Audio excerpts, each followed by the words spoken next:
Consider This, with host Carol Schrader, is supported in part by Better Business Equipment and by Nebraskans for Public Television.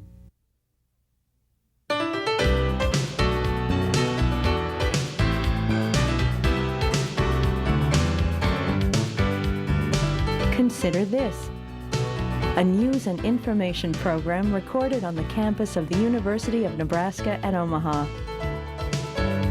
From the Fireside Lounge in the Milo Bale Student Center, here is your host, Carol Schrader. Hello and welcome back to UNO. It's Christmas week, at least when this show first airs, and we'd like to, right off the bat, give special thanks to Rose Court and Eagle Run Square at 129th and Maple for giving us these festive poinsettias to sort of show off. And I think red's a good color for our guest. Teachers use red pencils, don't they? My guest today is the State Commissioner of Education, Doug Christensen. Thank you for joining us today. Thank you, Carol. This past month was a big one for the state of Nebraska, kind of a landmark, a watershed, issuing what you're dubbing the statewide report card. We'll get into some of the detail, but how long was this in coming? This was kind of a... Well, it really started over a year and a half ago with the legislature as they were debating the issues of standards and assessments, accountability, and whether we were going to follow the other states' lead in adopting a state test. And one of the things that came out of that discussion was a report card. And that feeling that if we could simply take the first step in accountability, we could kind of get a sense as to where schools are, where the public is with this issue. And so a year and a half ago, the legislature said, we're going to have this report card and we're going to have these kinds of data in it. We're going to release that, and then we'll go from there. And so it's been under development for just a little over a year and a half. Well, that's pretty fast work. It really is, because a lot of people think, well, it's just a matter of throwing the information together, and to some extent that's true, but we had to verify every piece of information to make sure that what we're reporting was information you could trust. When you have 585 school districts that you have to collect the information from. Yes, we do have a few in this We state. do have a few. And, you know, over 300,000 kids, you have to make sure that this is data that you can trust, because people may use it. And in fact, you hope they use it. And so it's got to be data that is inclusive of Nebraska and is data that you can say, yes, this is accurate data, and you can trust it. Okay, I'll let you play news reporter here. Give me the headlines on who is tested. Grades. Basically, the grades that are tested are in the elementary, junior high, and high school, and it was a combination of third or fourth grade, 7th or 8th grade, and 10th or 11th grade, because every district has a little bit different process they go through and how they use the standardized achievement measures. And so we simply said, well, let's let them use it however they want to. They don't need to change for this. And the test will adjust for age, absolutely. Right? So, I mean... So third graders were judged against third grade standards, fourth graders against fourth grade standards, and third graders were judged against third graders from all over the world, all over the country, and fourth graders the same way. So it wasn't a matter of comparing third and fourth graders with each other. Right. And so that, again, you have to be able to trust the data, and so we had to make it comparable. All right, so more headlines. We got a pretty good grade, according to your office, to you, the top man. Well, I think if you look at all of the data that we have in the report card, I don't think you come to any other conclusion. That when we look at any of the data that's here, it certainly says that things are going very well, that our kids tend to do well. It certainly is, the message we also want to make sure is it certainly doesn't tell you that everything is perfect, that there's lots of work to do. But in the areas of achievement, we do well above average. In the areas of ACT scores, we're the best in the country. Our national assessment results are among the best in the country. Our teachers are well prepared. Our kids don't miss very much school. Our graduation rates are the highest in the country. How else could you do it but say that really an A- or B+ is not an unrealistic grade? Now, if you take any one of these by themselves and pull it out from the rest of it, then I think you'd have to say, well, there's some areas maybe we're just a B and maybe a C+. But overall, you'd have to say that if you look at across any student's report card and you said, well, what one grade would represent all of it, an A- to B+ is a very accurate grade. You've been criticized a little for just pulling that out. For instance, give us one of the statistics in terms of reading. Well, if you look at the standardized achievement data, you'd have to say, well, 2/3 of our kids are above the national average, which is fairly considerable when you think about it. I would say then probably on that one we should probably be a B, maybe even a B minus, because that means 1/3 of our kids are not at the national average, and we need to worry about that. But when your ACT scores show that you're #1 in the country, I mean, that's as good as it gets, and why wouldn't you be an A there? What if I say that ACT kids are always the cream of the crop anyway, and so our cream of the crop is really the cream of the crop? Well, think about it, and I think one of the reasons we can use ACT scores as a good indicator is 73% of our kids take it, which is huge in terms of only 67% of our kids go on to college. Why 73% take it, we just don't know, other than a lot of kids think they might go to college, they think they might need the ACT score. Or their parents make them take it. Exactly. And so you think about 73% take it.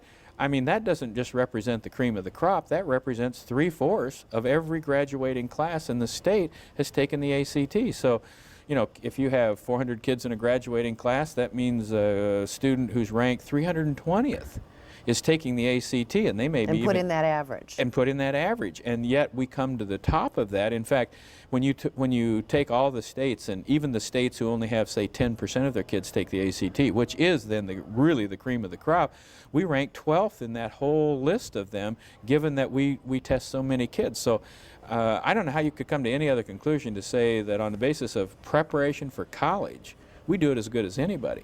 And then recently there was an independent survey that went out about how well Nebraska students are prepared to college, and we got an A on that. How well that was not your survey? No, that was an independent group that looked at college preparation, looked at college retention rates, how effective colleges were in getting kids to come from their freshman year through to graduation. When they looked at the retention issues, Nebraska doesn't do very well. Only about 24% of the kids who enroll actually graduate at the end of a 4-year period. But in terms of preparation for college, we received an A, best in the country. And so, you know, that verifies that our ACT scores do represent what we're doing. And again, you use multiple indicators of ACT scores, national assessment scores, the quality of our teachers, our graduation rates, and those things all verify each other. It would be a different thing, Carol, if we had, say, our standardized test scores showed that as a state, 2/3 of our kids that say we're above the national average, but our ACT scores were at the average or below. Well, something's not quite right there. But every measure in this report card, we're above the national average, we're above most of the other Midwest states, or we're absolutely at the top. And so when you look at those multiple indicators and they all say the same thing, the only conclusion you can reach is we're doing a pretty darn good job. Let me ask this. Are all the school districts administering the same brand of standardized tests? No, and that's not necessary. There's an assumption out there that if they don't take the same test, that you shouldn't be comparing kids to kids, and that's true, except what we're doing is comparing kids to national averages that are using the same multiple kinds of tests, and so the differences across school districts or across one test to another simply wash out because you have millions of kids in these categories. And the difference between the 5 most common standardized tests in Nebraska are so slight anyway that taking the same test is absolutely not necessary. It's no different than playing football.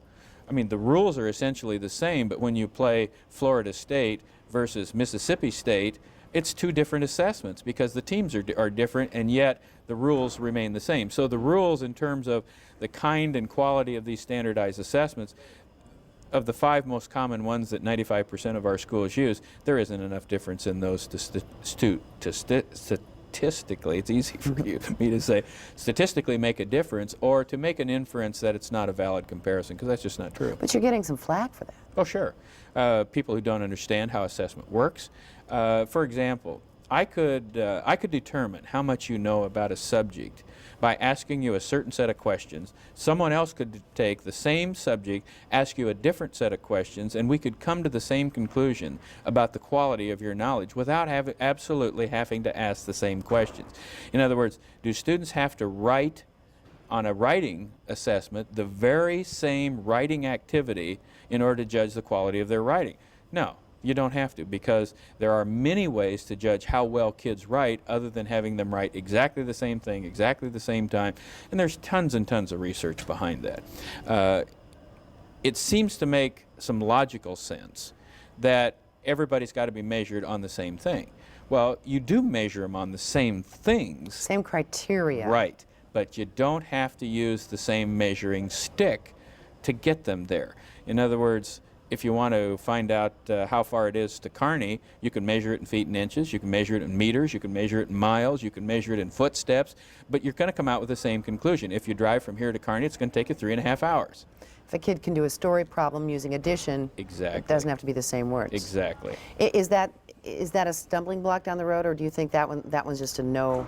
Well, I think what we No have problem. Yeah, we'll make it a no problem in this way, because yes, it is a problem, because you can have people supposedly measuring the same thing but not using an accurate stick. It'd be just like if I said, all right, I'm going to put one foot next to the other one and I'm going to walk from here to the education building, and you did the same thing, chances are we'd come out with different steps because our feet are different sizes. Well, those aren't very accurate. I'd like to think you'd get there faster, but I would think so too. Because those aren't accurate measures, those are different. But what we're going to do to alleviate that, so we don't have to get into this identical testing that comes from the outside that teachers don't embrace, is we're going to judge the quality of those tests on 6 valid measures that says, all right, you judged the assessment and you thought the kids did really well. I did the same thing. How I went about that judgment is going to be, in effect, tested, so that we will come up and say, well, yes, you did a good job on that assessment, therefore it's valid, or you didn't do quite so good. And so we would rather have districts differ on the quality of assessment than force them to all take the same test, which is an external measurement of assessment that school districts really never embrace. The point I'm trying to get to, and this really gets complicated, is our schools don't embrace standardized measures as ways to improve instruction. We've had standardized tests for 50 years. They have not made us good. They simply tell us that, well, maybe our mathematics scores are not as good as they ought to be, but it will not tell you how to change your curriculum. what's the big whoop? I mean, can't the people get together and just sort of agree on a test? I mean, they're all, as you say, the top 5 would be measuring basically the same things, so that when we really get down to, as I understand it, this year we didn't release district or county by county, or district by district. District by district. But that's going to come. Right. And there's going to be more whooping and wailing, maybe, if there's different tests. Well, how we level the playing field. All right, for example, it's not the measurement itself, it's the outcomes that they're trying to measure. In other words, if you take the 5 standardized tests, there isn't a great deal of difference in them, but they do measure some different things. But when we went through the process of setting the standards for what 4th graders ought to know and be able to do, 8th graders, 12th graders, and said these are the things every kid ought to know and be able to do, there is not an existing test anywhere that will measure 100% of those things. They just do not exist. And the cost of creating one that would measure all of those is probably in excess of $10 million just for a math test or just for a reading test. Well, what are all these other states doing? Well, that threw down the gauntlet first. They are doing things like adopting essentially what an Iowa Test of Basic Skills is, or a Stanford Achievement Test, or a California test, and saying, this is our test. And here's the problem with that. When we looked at our standards and then looked at those assessments, though the standardized assessments measured somewhere between 40 and 50% of our standards in a way that we felt was a valid measure of our standards. In other words, we said that on the test there had to be at least 5 items on the standardized test that address that item, and a panel of expert, experienced teachers had to say that those 5 items, if looked at individually, would be sufficient to judge that the kid has met the standard over here. So if you use that, then you get down to 40 to 45% of the standards being measured. But if you look at how many standards have a question on that test somewhere, 100% of the standards have them. Well, we don't think it's right. No evaluation or statistician will tell you that one item on a test is sufficient to measure can kids actually solve problems using arithmetic or addition or subtraction, that you've got to have multiple ways of doing that. So we simply were not going to settle for something that was going to really not represent good instruction, good curriculum, in fact, very narrow curriculum. And so what those other states that threw down the gauntlet first and said, we're going to use this test, what they have found is that the curriculum over time narrows itself to what's on that test. And we don't want So that that to you're happen. teaching toward that. And if you use the same test, And what teacher subconsciously or consciously, or what principal, or what bureaucracy wouldn't do that? that's the name of the game. And what, you do get some test effect by using the Iowa Test of Basic Skills over and over again, except the Iowa Test of Basic Skills has something like 17 versions. And the chances of you getting the same version every year, but as a teacher, if I'm in the 4th grade, over time I get a sense of what are the criteria that they're looking for, what kind of mathematics, what kind of reading. Kind of story problems, Sure. what kind of... And so, but given that we haven't institutionalized, say, the Iowa test or any of the others as the state test, we don't have to worry about the issue of the narrowing of the curriculum. Local schools deal with that issue, and no local school puts that kind of high stakes around a standardized achievement test.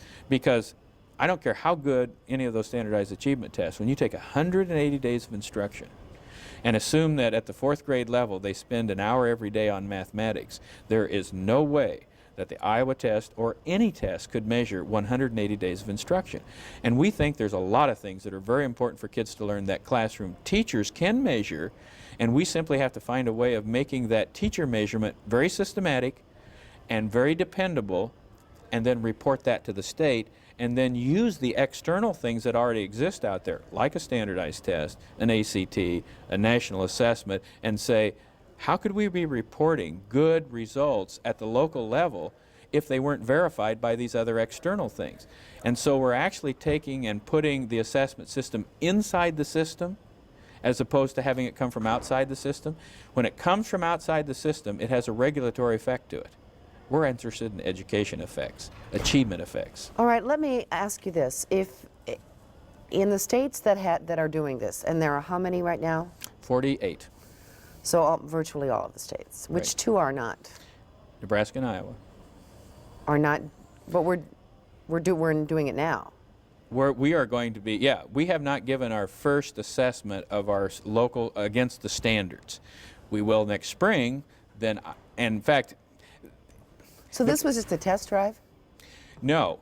Well, I mean, to some degree, we're going to expand the report card. This is statewide averages across all districts. So next year in November, when we'll release the same report card again that'll have the statewide averages, but then accompanying it will be a profile on every school district where they report 4th, 8th, and 11th grade scores in reading, writing, speaking, and listening against the standards. In other words, every one of the standards. Then we will fall in line to what the other states are doing. Well, in fact, we will exceed what other states are doing because they're still using standardized measures to report those, and they report them on what are called 4th grade standards as a whole. We have 8 4th grade reading standards. We're going to report the percentages of kids in every school district who meet standard 4.1, 4.2, 4.3, 4.4, and it'll compare it to the statewide averages, which will be right next to it. What is going to happen right now, or do you already know since you've been able to look at the results even though you didn't release all of them? Mm-hmm. Are you seeing a difference between urban and rural, or urban with large, low socioeconomic or at-risk populations? And I hate finding a right word to describe that, but you know what I mean. Well, there are populations of students that make a difference, and here's what the research says, and I know we'll find it in Nebraska because we have all kinds of indicators of it. High poverty schools will not do as well. Poor kids do not come to school with the same advantages that other kids do, and typically where they are low in is literacy and expectation. Not only do their parents not have as high expectations of them, but school people tend to reinforce those lower expectations because the kids come and you can almost spot them. They don't have the conversation, they don't have the language, they don't have the interest in schooling in many cases, simply because of the self-fulfilling prophecy kind of attitude. Absolutely. And then when you couple that with the issues of simply they came from a home where there probably wasn't a lot of talking to each other, books to read, they didn't go to concerts, they did, those kind of things. Those kids really start out at a disadvantage. Then you couple that with two other factors, and it creates what I call a multiplier effect. If you're poor and then highly mobile, and we have kids in the Omaha School District, we have kids in some of our other larger communities that are in a different elementary school every year, and sometimes 2 or 3 elementary schools during the year. Sort of unattached kids from a school community point of view. Absolutely. They get no continuity of curriculum by doing that. They don't have any attachment to the school itself, to the teacher, to the community or neighborhood. And those kids, and again, it reinforces that low expectation because they know the other kids are not like that.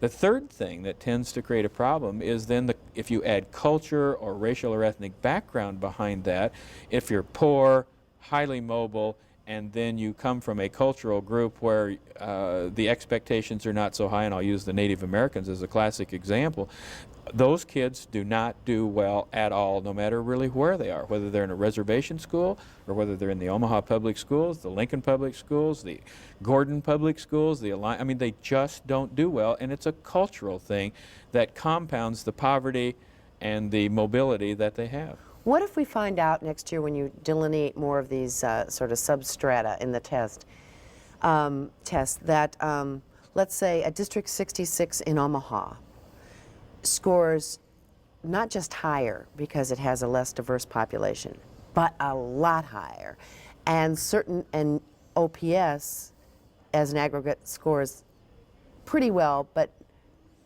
lower than it should because it's got some real pockets. How are you going to be able to identify where the problems are when you just have an aggregate? Because all districts have good points, I would assume, and all have weak points. We're going to require that school districts disaggregate and report their data locally on a school-by-school basis. So in other words, every one of the elementary schools in OPS, the people in the OPS district will get a report on all of the elementary schools. All 8 of the elementary schools in Westside, if that's how many there are, or Papillion, La Vista, or Bellevue. Every school will get a report that will be, in fact, it'll be accessible on our website. Now, OPS, for instance, and I can't attest to the other districts, has released test scores, certain grade level every year. I don't know how many they test. But I will tell you for a fact that my son, who's in special ed when he was in OPS, wasn't tested some of those years. Well, we think we have a solution to that problem as well, because that's a huge issue. It just sort of eliminate, because my son went to a very high-tested school. Yeah. He was not given the tests 4 out of 6 years. Yeah, and that's a problem because I could even raise the ACT scores by next year by just simply eliminating the bottom 25% that take the test. Or say you didn't really want to take the test, did you? Right, on the school by school level. Tell them the test is one place and actually have it another, which we wouldn't want to do. Be a little blatant. Yeah, and there are some states, and North Carolina and Texas have shown high gains on the national assessment, but they also have the highest exclusion rates of special ed kids, non-native speaking kids, non-English speaking kids, and highly mobile kids. Marginal populations. Absolutely. I mean, when you exclude 21% of your population, your scores ought to be darn good. So what are we going to do to make sure that doesn't happen here? Every kid in Nebraska gets an assessment of some kind. Okay? So if you happen to be a special ed student with an IEP, then as long as your IEP is the same curriculum that everybody else gets, but there's just an accommodation for it, such as a teacher reads the material to you, or you get a large print version of something, or whatever it is, then you take the test just like everybody else, but somebody will read it to you. However, if your IEP says you don't have the same curriculum as everybody else because the functional level of the student is such that you're basically taking, say, I'll use an example of an 11th grader, and you're still trying to teach them basic self-help skills, how to take care of yourself, how to count change. Some of the extremely challenged kids that will not function in a semi-normal situation. Exactly. Ultimately. Well, eventually as an adult will still be in a sheltered environment. Right. I think that's the best way I could describe it. Those students will take an assessment, but it'll be an assessment based upon what's in their IEP. So they'll get assessed on. We should say IEP is Individualized Education Plan, mandated by the state for special ed students if they're designated. Every student that's in special ed has to have what's called an individual educational plan, and it sets out their academic goals, their personal goals, and any other goals that are set for the child. For 90% of the kids that are in special education, their goals are the same as everybody else's. They either slow the curriculum down a little bit, or they find a way to accommodate them, such as reading things to them if they in fact can't read very well, or help them with their writing skills and so forth. And so those kids will get assessed just like everybody else, except they'll get the same accommodations. The ones who have an IEP totally different, and the curriculum has been modified to not even be the same as their age mates, then those kids will get an assessment on what their IEP says, and we'll report them in a separate category. So we'll be able to monitor what percentage, in fact, what kids and what percentages of kids who actually take the assessment, how many take that and have an accommodation, and how many take it without an accommodation. So we'll be able to monitor that. We have a couple minutes left. Quickly, the issue of teachers' shortages and salaries. The shortages in certain areas, have you found any correlation yet, or we haven't really delineated down that far? There are areas, rural areas and urban areas, that are hit by teacher shortages. Is this showing up in the test results at all? Not yet. Do you expect it might if it gets worse? Absolutely. One of the things that I think that if we look at why does Nebraska always do so well? I mean, we haven't even got into the real standard stuff and the assessment stuff, but why does Nebraska do so well? One, I think you can say the vast majority of families still work. I mean, I don't mean work as a job. I mean, they function as a family. The communities still work. The schools essentially are good. But I think what really then also adds to it is we tend to have teachers who are well qualified. If you look at the data on the report card, I mean, most states would die for the data that shows 95% of the math teachers at the high school level have a math major. There are at least 15 states in this country where you can be a math teacher and not have ever taken a math course. Yeah, not even close. Right.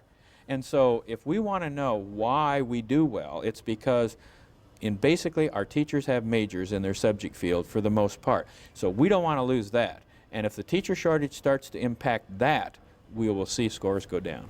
And then quickly, people might take a look at this report card and say, well, we apparently have enough teachers and they're doing well enough and our students are doing well enough that maybe we can just not worry about this teacher salary thing right now. Do you think, will that thinking enter into the next legislative session? Oh, I hope so, because I think that's the one way to make sure that we really do have a crisis in this state. Because when you think about a looming teacher shortage, if it really happens, it's going to take 4 years to fix it, because that's how long it takes to get people through the pipeline. If we wait 4 years, then we're going to have 4 years of a crisis. And then we're going to be just like a lot of the other states who are having marginal teachers, and it'll show. And we all know, in dealing with anything in life, especially kids, it's harder to bring them back up than it is to see them fall down. Oh, and that's the danger we have. It'd be easy to get complacent, but we can't get complacent. There's work to do. Well, I want to thank Doug Christensen, Commissioner of Education in the state of Nebraska, for joining us, and remind you that you can find us online. You can actually see a streamed version of the show at unotv.unomaha.edu. Thanks, Doug, and thank you for joining us on Consider This.